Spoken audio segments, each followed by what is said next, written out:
Blizzards, trenches, an 18-year-old king charging through the snow. You think you know about impossible odds? November 30th, 1700, on the frozen fields outside Narva, Estonia, 10,500 Swedish soldiers faced 40,000 Russians in fortified positions. The Russians had been digging in for 2 months. They had artillery. They had supplies. They had everything except the one thing that mattered when Charles XII of Sweden came howling out of the storm like death itself. What happened next wasn't just a victory, it was a mathematical impossibility that rewrote the map of Europe. Charles XII, 18 years old, king of Sweden since he was 15. The entire continent was watching this boy king, waiting for him to crack under pressure. Instead, he became the Swedish meteor, Frederick IV of Denmark, Augustus the Strong of Saxony and Poland, and Peter the Great of Russia had formed a secret alliance in 1699. 3 massive kingdoms against 1 teenager. They called it the Northern League. Their plan? Carve up the Swedish Empire like a Christmas turkey. Denmark would take Holstein, Poland would grab Livonia, Russia would seize the Baltic coastline. Easy pickings from a child king. They were wrong. If you value documented Viking and Norse-era history like this, subscribe. It's the best way to support our work. Also comment from which city you're hearing this from.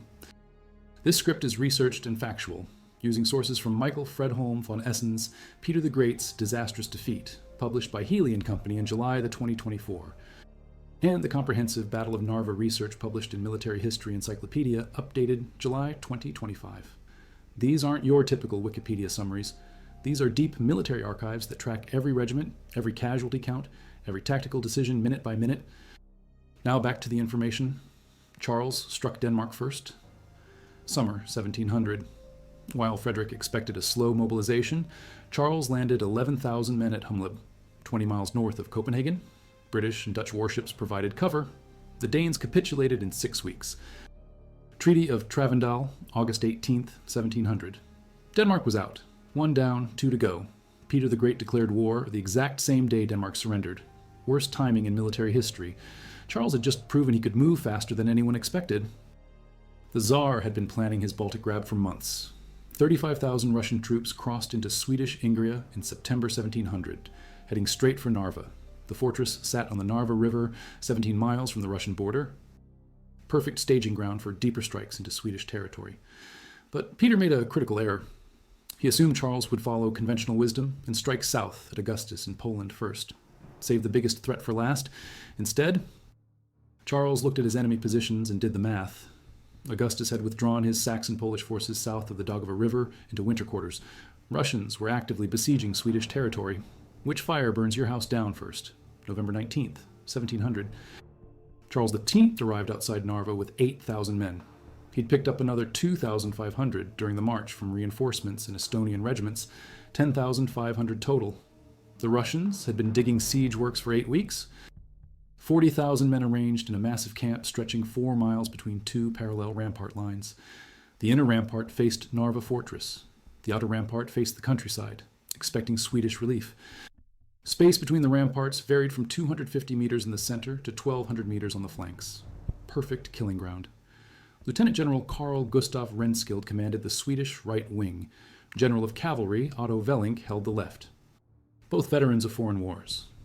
Renskild had fought in the Franco-Dutch War from 1688 to 1697. Velling served 10 years in France, rising to colonel. These weren't parade ground officers. They were killers who understood European warfare. The Russian command was a disaster. Peter the Great had fled Narva on November 29th, taking Field Marshal Fyodor Golovin with him. Official reason: urgent domestic affairs required his attention in Moscow. Real reason: most of Europe mocked him as a coward. The Tsar left command to Charles Hugues de Croo, a foreign general sent by Augustus as a diplomatic liaison.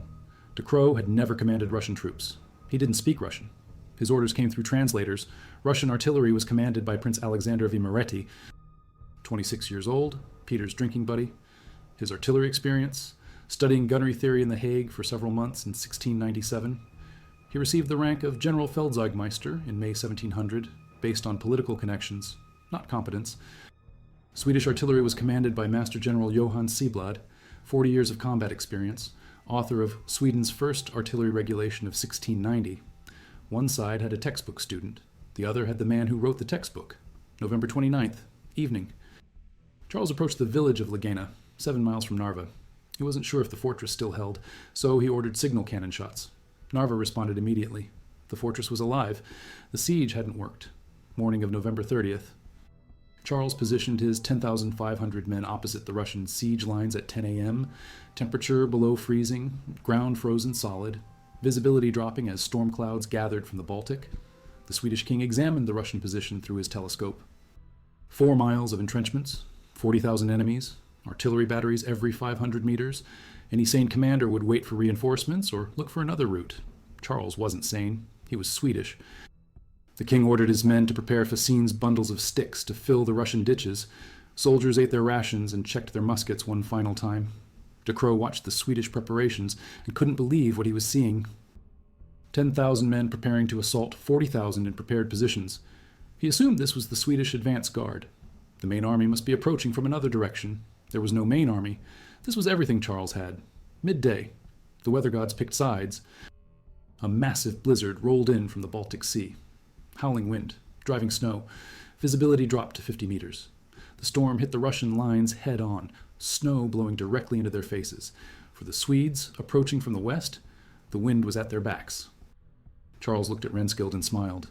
With the storm at our back, they will never see how few we are. 2:00 p.m. Charles gave the attack order. The Swedish army advanced in 2 columns.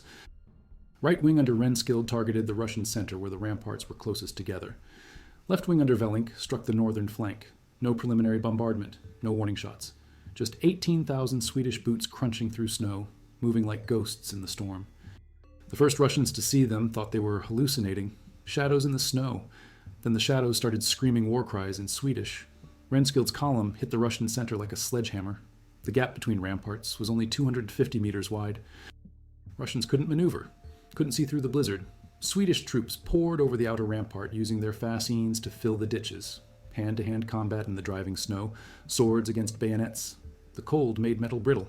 Muskets misfired in the wet snow. Men fought with whatever they could grab. De Croo finally understood this wasn't a Swedish advance guard. This was the entire Swedish army, and they were already inside his defenses. He tried to organize a counterattack, but his orders got lost in translation. Russian officers screaming in different languages. Regiments scattered across 4 miles of trenches. No unified command structure. Velink's assault on the northern flank shattered the Russian left wing. 5,000 Russian cavalry, the old-style heavy cavalry that had dominated Eastern European battlefields for centuries, broke and ran at first contact. They'd never faced Swedish shock tactics. The entire northern section of the Russian siege collapsed in 15 minutes. The blizzard became the Swedes' best weapon. Russian units couldn't tell friend from enemy. Some Russian regiments opened fire on their own men, thinking they were Swedish infiltrators. The snow blocked communication between Russian commanders. Orders took an hour to travel what should have been a 5-minute journey. Meanwhile, Swedish officers moved freely through their compact formations, maintaining perfect coordination. Charles XV fought on foot with his men, sword in hand. Multiple Russian officers tried to kill the Swedish king. He took a musket ball through his hat, another through his coat. The boy king kept fighting. Swedish morale went through the roof. Their 18-year-old king was risking his life alongside common soldiers. By 3 p.m., the Russian siege lines had split into 3 separate pockets. The northern section under complete Swedish control, the center crumbling under Renskild's assault. Only the southern section maintained some cohesion. But even there, panic was spreading. Russian soldiers had expected to fight a conventional siege defense. Instead, they found themselves in close-quarters combat with Swedish berserkers in a snowstorm. De Croo attempted one desperate counterattack. He gathered every reserve he could find, maybe 8,000 men, and launched them at the Swedish center.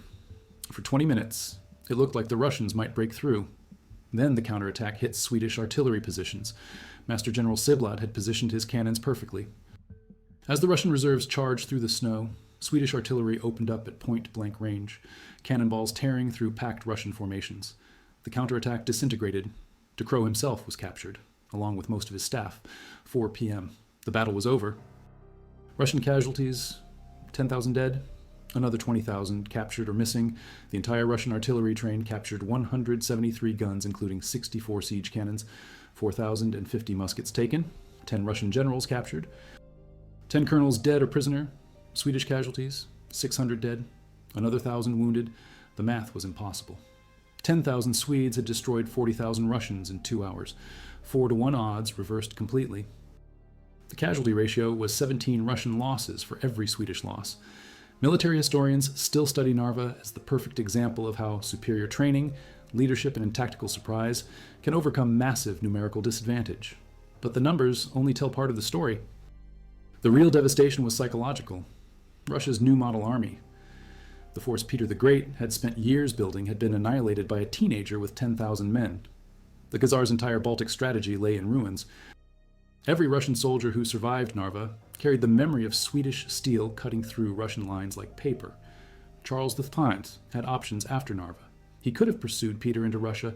The Russian army was shattered. Moscow was 800 miles away with no major obstacles. Swedish cavalry could have reached the Russian capital in 6 weeks. Instead, Charles made a strategic decision that military historians debate to this day. He turned south toward Poland. Why? Augustus the Strong was still technically at war with Sweden. Charles wanted to deal with all his enemies systematically. Finish Poland, then return to finish Russia. It seemed logical. It was also the biggest mistake of Charles XV's life. Peter the Great used the respite wisely. The Tsar admitted later that Narva was a blessing in disguise because it forced him to completely rebuild the Russian military. No more foreign officers who couldn't speak Russian. No more artillery commanders chosen for court connections instead of competence. Peter melted down church bells to cast new cannons, established new armament factories, rebuilt the army from scratch using Swedish tactics and training methods. The Swedes gave Peter 8 years to recover. Charles spent that time conquering Poland, dethroning Augustus, installing his own puppet king. Meanwhile, in 1703, Peter founded St. Petersburg on Swedish territory he'd captured while Charles was busy elsewhere. The new Russian capital sat on land that was technically still Swedish, Peter's window to Europe, built with Swedish bricks. 1709, Battle of Poltava. Charles finally turned back toward Russia with his rebuilt army. He found a very different enemy waiting for him. The new Russian military crushed the Swedish army. Charles himself was wounded and forced to flee to Ottoman territory. The Swedish Empire never recovered. Narva had been the high watermark of Swedish military power. Poltava was the beginning of Russian dominance in Northern Europe. If you value documented Viking and Norse-era history like this, subscribe. It's the best way to support our work. Also, comment from which city you're hearing this from. This script is researched using Michael Fredholm von Essen's latest 2024 research published by Healy & Company, cross-referenced with military archives from the Swedish National Archives and Russian State Military Historical Archive, sources that track individual regiment movements and casualty reports down to company level. Now back to the information.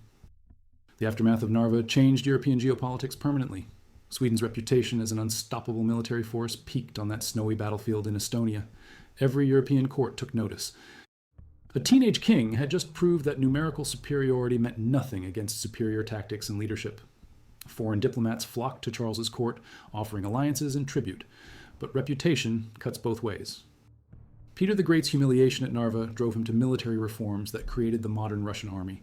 The defeat that looked like Russia's end became the foundation of Russian expansion for the next 2 centuries. Peter studied every aspect of the Swedish victory. He adopted Swedish training methods, Swedish organizational structures, even Swedish uniform designs. The student eventually surpassed the teacher. The human cost of Narva echoed for generations, 10,000 Russian dead frozen in Estonian snow. Families across Russia received news that fathers and sons had vanished into the Baltic winter. The Russian Orthodox Church declared the fallen soldiers martyrs for the faith, but martyrdom didn't bring them home. Swedish losses were lighter, but no less significant. 600 dead meant 600 empty seats at Swedish tables that Christmas.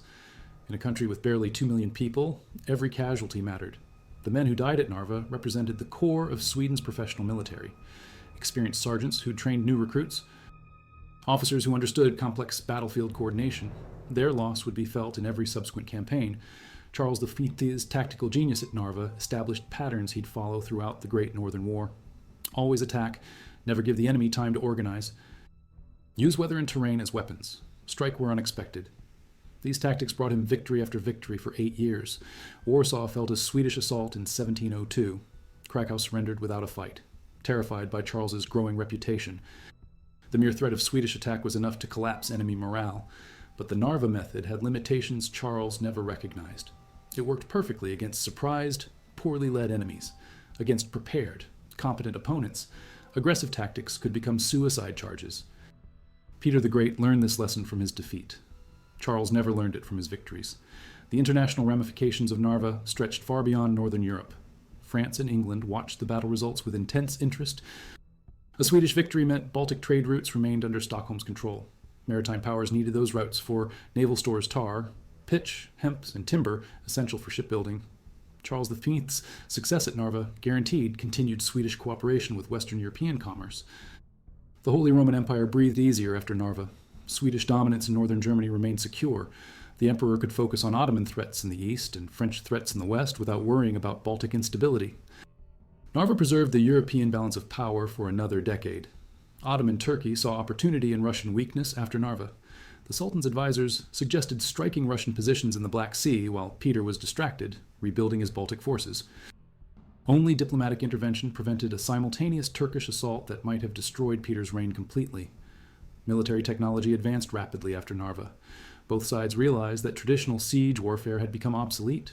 Mobile artillery, rapid infantry deployment, coordinated cavalry charges, these became the new standards for European armies.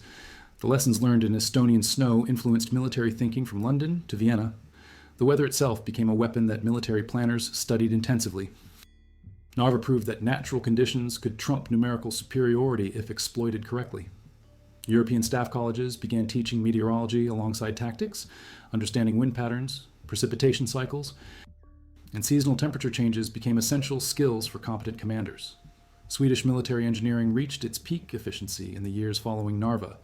Charles X's army developed new techniques for rapid fortification, river crossing, and winter campaigning that made them nearly unstoppable.